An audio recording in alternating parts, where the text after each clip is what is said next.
Hey, salut la communauté! Donc vous êtes bien sur la chaîne de Yo. Aujourd'hui, je vais vous parler de la série Charmed, que vous pouvez sûrement connaître. C'est pas celle des années 2000 ou 2018, si je me trompe pas, c'est plutôt celle des années 90, avec Holly Marie Combs, Alyssa Milano, Shannon Doherty, et un peu plus tard, Rose McGowan. Également dans les rôles, Brian Krause et Julian McMahon. Tout cela en fait partie de la série Charmed et je tenais simplement à vous montrer ce que j'ai réalisé pour ma femme, pour son anniversaire, je me trompe pas, ou Noël, quelque chose comme ça. Je sais plus, mais ça date d'il y a quelques années, vous voyez. Je lui ai créé le grimoire, simplement, en français. Alors peut-être que beaucoup d'entre vous, en France, même ailleurs, c'est possible, vous ayez peut-être ce genre d'exemplaire, mais j'ai recréé le grimoire avec 500 pages du grimoire justement de la série, mais en français, pas en anglais. Donc voilà, je vais vous montrer ça.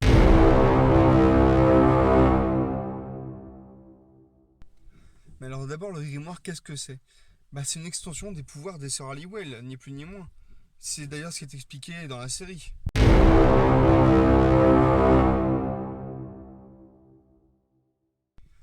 Il est contrôlé par Penny, il me semble aussi, mais surtout Patty, dès le départ. Après, il me semble que c'est Penny, si j'ai bonne mémoire. Mais en gros, ce sont ces sorcières-là, malheureusement disparues, bien avant que la série ne démarre.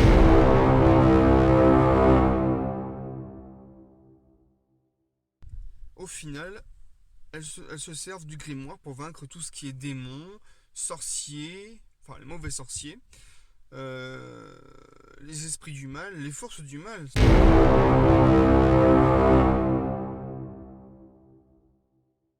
Et donc pour cela, elles ouvrent le grimoire à chaque fois qu'il y a un démon, de façon à créer la potion, réciter la formule, parfois même se sacrifier elles-mêmes d'une certaine manière pour pouvoir les vaincre.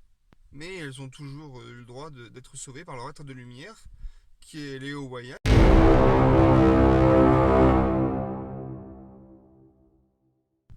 Donc, je me suis creusé sous pierre et au final, je me suis dit ce serait plus simple de voir sur le net ce que je pouvais trouver. Donc, à l'époque, j'étais pas trop Amazon. Les sites en général, non, c'était pas trop mon truc. Mais je me suis dit que de toute façon, quitte à faire un beau cadeau, autant en trouver un qui ait de la gueule, quoi. Donc, j'ai fini par me rendre sur le site eBay à l'époque. Donc, j'étais beaucoup sur tout ce qui était enchères, hein. J'aimais bien ça, mais là, j'ai pas trouvé d'enchères, ça. J'ai cherché sous l'intitulé propre réplica en mettant Charmed derrière. Avec ces mots-clés, vous pouvez trouver, enfin avec propre réplica, vous pouvez trouver ce que vous voulez sur n'importe quel film ou série que vous adorez. Les répliques sont nombreuses, j'en parlerai dans d'autres vidéos d'ailleurs. Mais là, je cherchais un exemplaire du grimoire, bien entendu introuvable. Donc en montant sur eBay, j'ai cherché, j'ai flâné, surfé, et au final, je suis tombé, tenez-vous bien, sur 500 pages traduites en français du grimoire de Charmed. Et tout ça pour la somme, vous aurez du mal à me croire, mais pourtant c'est bien réel, pour la somme de 20 € seulement. 20 €. Alors, pour son cadeau, j'avais pas cherché midi à 14 heures, hein. Une aubaine pareille, ça ne pouvait pas tomber mieux. Donc, du coup, je l'ai acheté, simplement. C'est un fichier PDF ou compressé. Et du coup, je l'ai acheté. Je me suis dit que j'allais le décompresser. C'est pas bien compliqué. N'importe quel logiciel de décompression fonctionne très bien avec ça. Donc, du coup, c'est ce que j'ai fait. J'ai téléchargé, je l'ai développé. 500 pages. Donc, ça faisait beaucoup. Et j'étais content parce que j'avais ce que je voulais. Mais comment faire un grimoire sachant que j'avais pas la couverture? J'ai tout simplement cherché qui pourrait me faire une réplique de la couverture. Et après beaucoup de recherches, j'ai trouvé quelqu'un en France qui faisait les répliques exactes. Enfin, exact, la couleur n'est pas forcément la même exactement, la vieillesse du grimoire n'est pas la même, mais dans le fond, la réplique était la même. Donc j'ai contacté cette personne, Et je lui ai expliqué ce que je voulais, et il m'a dit pas de souci, il m'a expliqué son prix. Alors je pourrais même pas vous le dire combien il s'agissait, mais c'était pas très cher à l'époque. En même temps, c'était des petites répliques de grimoire et on pouvait en faire autant qu'on en voulait.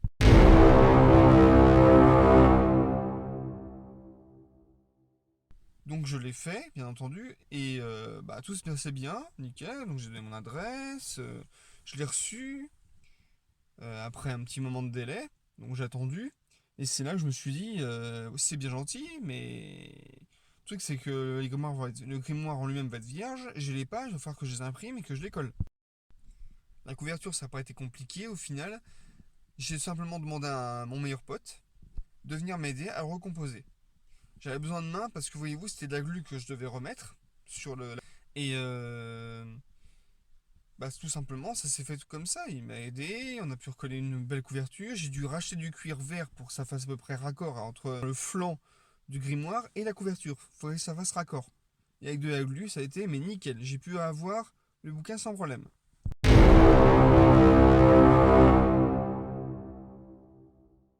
Aujourd'hui, j'ai toujours le bouquin. Il est super chouette. Ma femme était super ravie de l'avoir. Et du coup, et bah avec le temps, voilà, j'ai déménagé, j'ai emménagé dans une nouvelle maison, j'ai aménagé un endroit où j'ai posé mes répliques que je vous montrerai dans d'autres vidéos.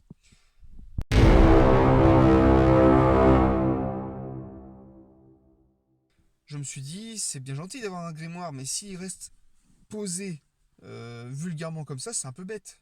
Je voulais acheter la même chose qu'on avait dans cette série, l'espèce de pupitre. Mais le problème, c'est que j'ai pas cette place chez moi. Alors comment faire, vous allez me dire? Eh ben c'est pas compliqué, j'ai voulu acheter un lutrin. Le seul problème, c'est que le lutrin, c'est pas super solide en bois. En plus, il n'y a rien pour le tenir à l'arrière, il n'y a pas de petite barre qui le tient à l'arrière pour le maintenir. C'était un lutrin spécialement pour tout ce qui était partition de musique. Donc je me suis complètement planté dans ma commande, malheureusement. Alors au final, mon père m'a créé, m'a fabriqué en métal, si je me trompe pas, que j'ai protégé avec du scotch marron de façon à ce que les bords ne soient pas coupants, parce que du métal, ça reste coupant. Et dessus, j'ai posé le grimoire qui va mais super bien. Super bien. Donc voilà pour la petite histoire de comment je l'ai créé. Pour ceux que ça intéresse, évidemment. Mais c'est toujours intéressant de savoir comment une personne s'y est pris. Ça aide toujours pour les autres fans tels que vous de savoir comment créer de la magie pour une personne qu'on aime. Donc voilà. Alors surtout, ne vous amusez pas à rechercher la personne en question qui a créé le grimoire parce que quand j'ai voulu reproduire une nouvelle fois ce grimoire, ça m'aurait pris du temps, mais honnêtement, j'ai de la patience pour ce genre de passion.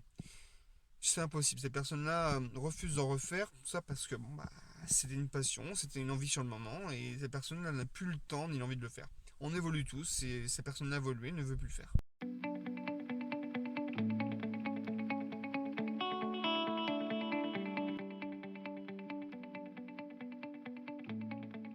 Oui, j'ai changé de décor, je suis plus dans ma voiture.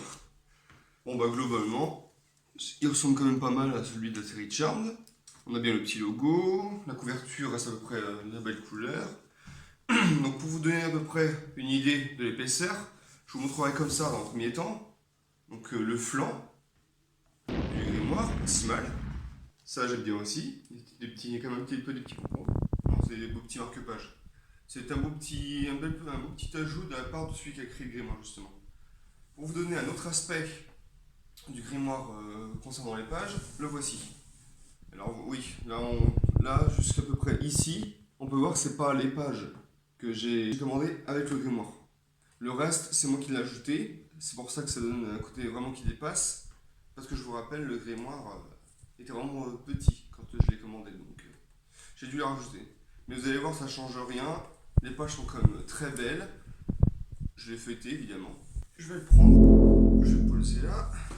Donc vous voyez le présentoir dont je vous ai parlé aussi, fait par mon père. Il me semble que c'est de l'inox. Je sais plus trop.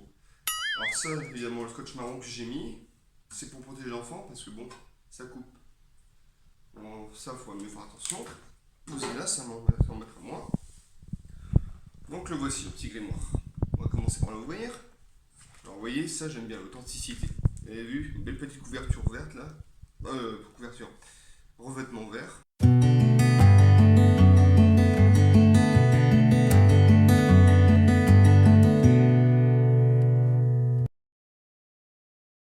Honnêtement, j'adore. C'est super, ça donne de l'authenticité à la chose.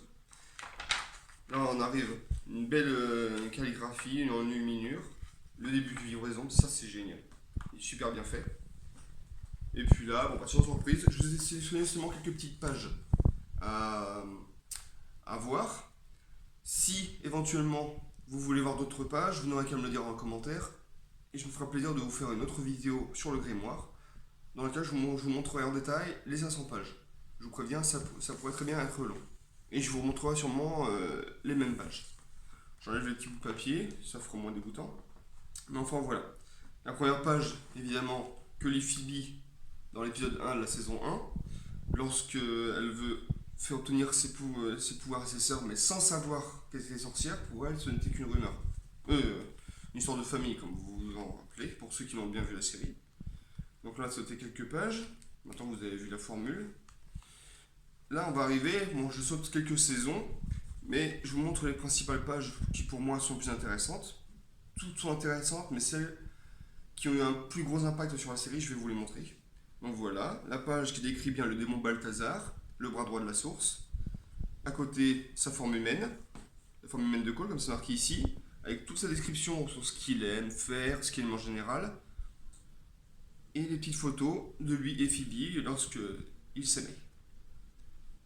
Bon, évidemment, c'est la photo qu'on peut voir d'ici de l'acteur. Moi, je trouve ça plutôt bien, qu'on ait de l'authenticité à ce niveau-là. Donc, on va continuer. Là, comme vous pouvez le voir, j'enlève encore le marque-page. La formule de vérité. Elle était très importante aussi au début de la série, rappelez-vous. Pour Prue, quand elle a voulu avouer à Andy. Paige, quand elle a voulu avouer son petit musicien, qui finalement s'est avéré être une belle petite ordure, quand on y pense. Et qui dure 24 heures. Alors, oui, voilà, ici c'est marqué là, qui dure 24 heures, normal, comme dans la série. Tout est en français, comme je vous l'ai dit. Moi, je trouve ça plutôt sympa. En plus, les gravures, les dessins sont géniaux. On va continuer. Donc là, j'enlève encore un petit marque-page qui gêne. Là, c'est la bannie. Alors, moi, j'ai trouvé que c'était important. C'est l'une des transformations de Phoebe. Bon, évidemment, toujours à cause du petit démon Balthazar. C'était dommage, mais n'empêche que j'ai trouvé que c'était intéressant de voir l'une des formules et descriptions d'un de ces démons qui montre comment Phoebe est devenue une bannie, même si ça n'a pas duré longtemps. On va continuer. Donc là, la page gardien, elle est mémorable cette page-là, pourquoi? Parce que c'est la première apparition de Cole, Balthazar, dans la série. Je trouvais que c'était important de le montrer. On voit bien la gravure comme dans la série, le petit symbole, l'archétype du gardien. Oups, là, un petit orthographe, pardon. Et là, bah voilà, vous voyez, en même temps, j'arrive pas trop bien à lire à l'envers, mais grosso modo, merdo. Ça décrit les gardiens. On va continuer. On a un petit marque-page qui gêne. Le sortilège des mains liées. C'est surtout pour ça que je garde cette page-là. Mémorable aussi, le mariage de Piper et Léo. Le sortilège des mains liées. C'était magnifique, c'était l'un des plus beaux mariages qu'on ait eu dans la série. Et si je ne me trompe pas, ça doit être l'un des plus complets qu'on ait pu avoir aussi.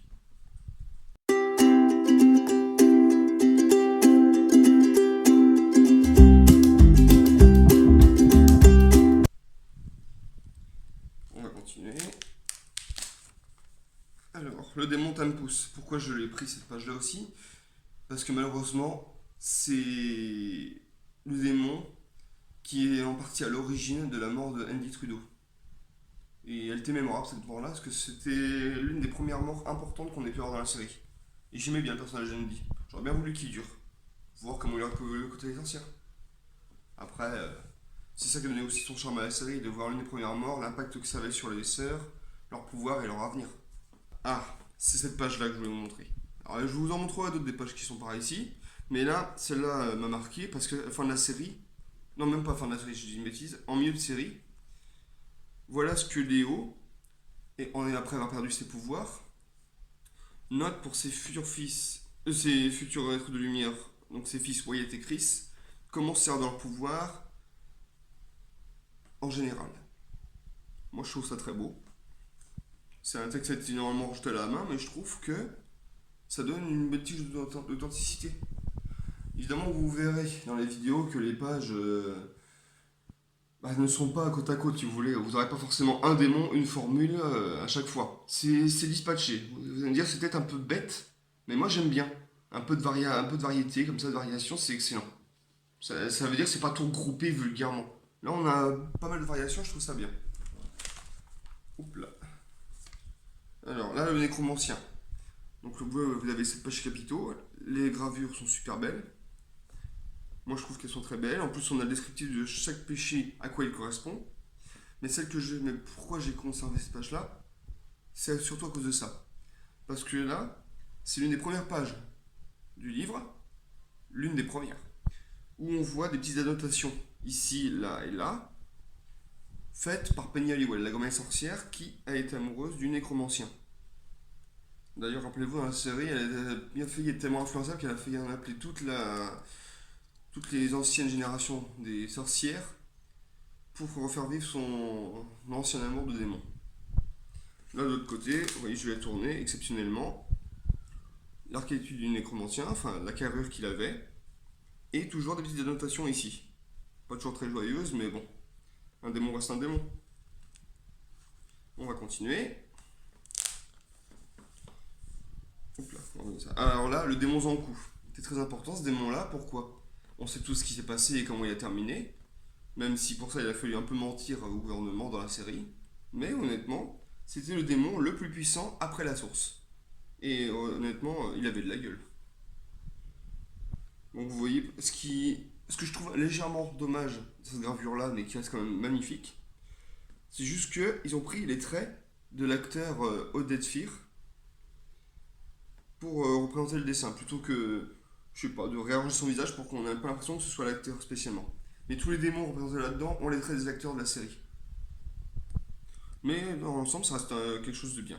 Un bon démon qui a su faire ses preuves. Là, c'est pour ici, le démon de la peur, Barabbas. Celui-là aussi, il a connu du temps de sorcière. On pensait le voir qu'une seule fois au début de la série, lorsqu'il a voulu tuer 13 sorcières sur 24 heures. Mais au final, il est revenu plus d'une fois, parce qu'il a échappé à l'enfer, parce qu'il a failli remplacer la source. Et au final, il est devenu le démon le plus puissant au moment où Gideon a voulu essayer de tuer Wyatt. Donc là, tout un descriptif sur le démon de la peur. Il n'y a pas de gravure, j'ai vérifié. Honnêtement, ça reste un excellent démon. Je sais pas s'il était aussi puissant que la source. Dites-le moi dans les commentaires ce que vous en pensez. On va tourner. Hop là. Là, la page des enquêteurs. Pourquoi je vous la montre? Parce que Cole, au bout d'un moment, dans la série, vous le savez très bien, il était bon. Et du coup, devenu un traître aux yeux de la source. Si j'ai pris cette page-là, c'est parce que les enquêteurs ont joué un rôle de par le fait que leurs petites dents là leur servaient à aspirer. C'est assez dégoûtant. Le liquide qui se trouvait derrière, au niveau du cou des humains, enfin plutôt au niveau de la nuque, pour avoir des informations. Tels des vampires, mais eux, ils buvaient que le liquide cérébro-spinal. Je vous passerai comment les détails, c'est dégueulasse. Mais en gros, ils cherchaient les preuves qu'au Balthazar était toujours vivant, où est-ce qu'il se trouvait, et tout le reste. Et ça représente aussi la mort de l'inspecteur Rhys Davidson, qui avait des gros soupçons sur le fait que les démons existaient, que le film cachait quelque chose, et au final, il avait raison. Il a même été ramené au cours de la saison lorsqu'il y avait Zankou pour déstabiliser les sœurs, mais au final, elles ont dû mettre leurs sentiments de côté, et on sait tout ce que Piper a fait. Elle les a explosés. C'était plutôt beau d'ailleurs. Pardon, c'est pas bien.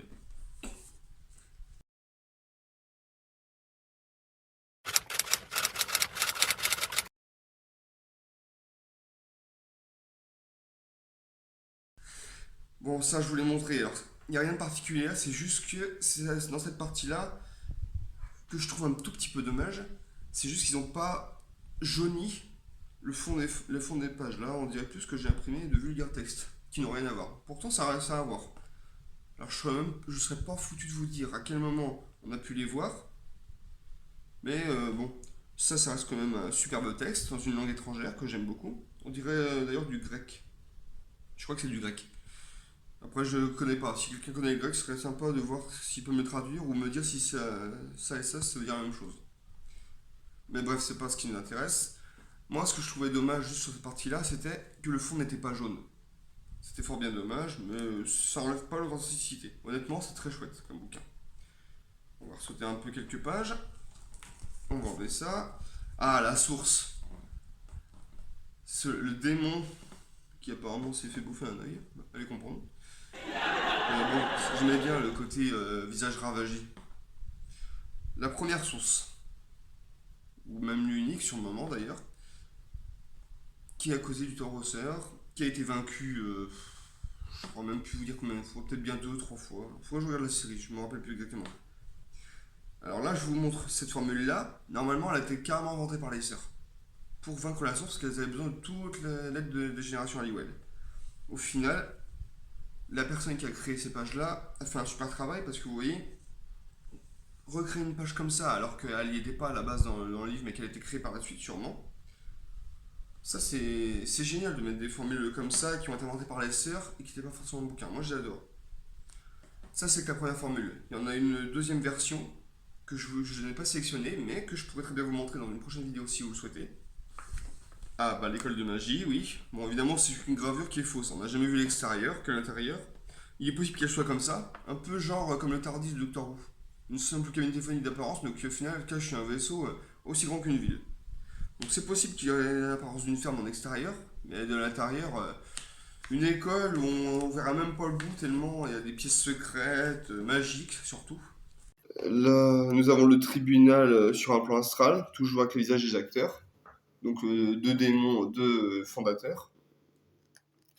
Ah oui, cette page-là me fait rappeler qu'on a une toute petite partie d'un bout du grimoire maléfique qui vient du fait que. Excusez-moi, un petit coup de fatigue.